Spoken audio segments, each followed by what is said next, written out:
Meron bang kalabaw ng mga agat? Ay, lumalapit siya sa akin. Sige. Ay. Hawakan mo daw, sige.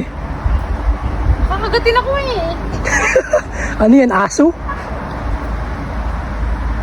Tigas ng ano niya. Tigas Sige, sige, sige. ulo niya. Tigas ng ulo niya ba? Hawakan mo yung sungay niya.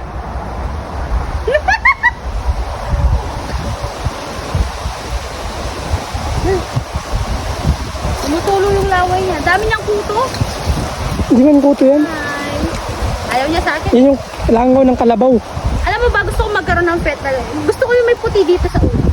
Tigas pala ng ano niya, buhok niya. Oh. Hawakan mo. Bait pala niya. Ayan, hinawakan ko na. Oh. Ganun pa, ganun mo. Ay! Siyempre, kulay red yung damit mo eh. Kapag kulay Ano, red, lulungay to? Huwag na. kapag kulay red yung damit. Wala, tingnan mo yung isa lang, umiiyak. Yun o, Ay, bakit umiyak? umiiyak, diba? Oo, bakit umiyak mo?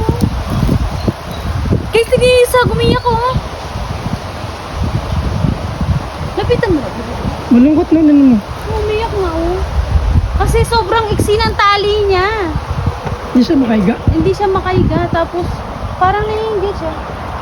Umiyak nga, oh. Ay, umiyak nga. Alam mo, umiyak, no? Nawawa naman. Bata pa to eh. Nawa ako sa ganyan, umiyak yung mga ano. Napapagod sila sa kakararo. Tingnan mo yung nandun, yung isa. Ang init, nandun siya.